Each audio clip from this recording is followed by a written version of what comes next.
Ian, can you tell us a little about your plane? Of course. This is a 1999 Aero design Pulsar XP.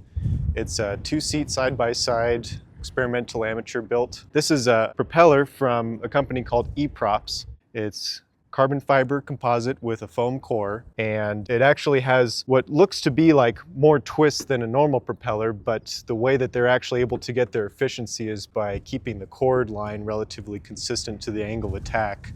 And I think that they're able to achieve that mostly because of their high strength design, and they're able to really get the geometry optimized. So really great company out of France. I've been happy with them. When we were doing this testing on the Icon A5, we reduced the noise in the cabin by half. One of the things that lends to its lightweight that was kind of a original design choice, but not a very maintenance friendly design choice, is the cowling. So the lower cowling actually is structural to the engine. So you can see here the parting lines for the top cowling, but the bottom cowling is all one uniform piece. So there's just simply some fiberglass tapes that run across the front here and hold this entire lower cowling on. Wow. It's basically two birds with one stone. It's a composite engine mount. How wild is that? Yeah, but changing the lower spark plugs, you need small hands and some Band-Aids because you get all cut up. So it's a great weight savings design, but I think after they changed a couple iterations, they went to a simple two-piece cowling and then a metal engine mount. I tried to make just the simplest VFR and hopefully soon IFR configuration panel possible. This is all a carbon fiber composite panel. Right now it's just equipped with a single primary flight display, the Dynon D10A. It's not pulling your attention anywhere else. This iPad will double as for flight display and for engine monitoring. So once the power comes on here, then it will show the map here and all the engine instrumentation on the left side. It'll give me alarms, and this light right here will tell me if there's something that's going on with either engine parameters being out of spec, tells me every 30 minutes change the tank. It's a Grand Rapids engine monitoring system, an EIS. Relatively inexpensive for amateur builds and light sport aircraft alike. Was thinking about putting my phone on the left-hand side of the D10A, and I said, even that's a little much. I just like the two panels to look at, the D10 and the iPad, and that's really just a perfect combination for me. Keep it simple. Exactly. It used to have an instrument panel that was so chock full that it went down to here and you couldn't move your legs once you put your feet in there. Well, that was a big improvement giving you leg room. Exactly. Now I can actually put my feet up and, wiggle my legs around. The first flight that I did was so claustrophobic, I said, no, I'm not doing that.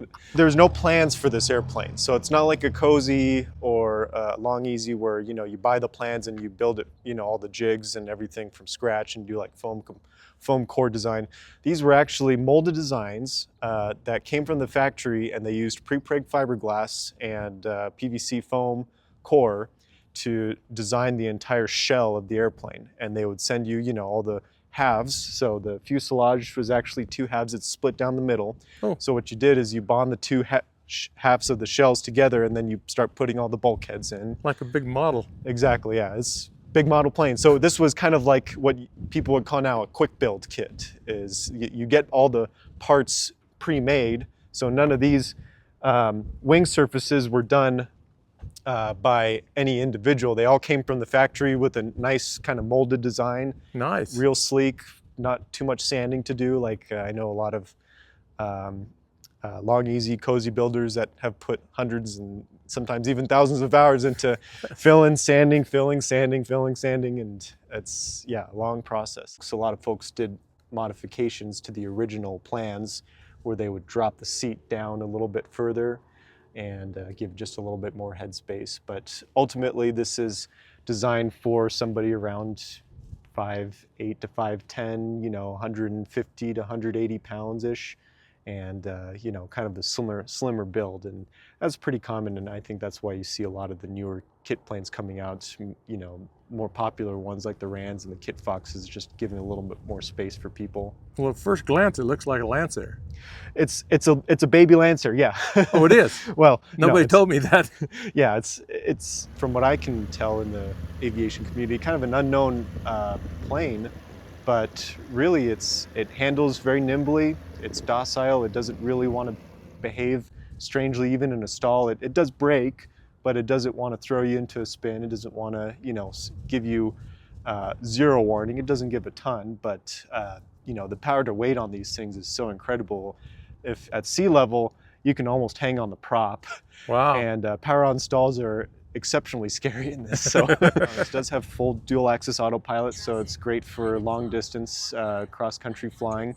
And that's really what it's made for. It's meant to go from point A to point B. Don't really take it into a bunch of dirt strips, or even grass strips have their limitations. Yes. But just for plain flying, it's such a fun, nimble airplane that getting up and going just even for an hour flight is actually quite enjoyable too. It doesn't take a whole lot of fuss to get going.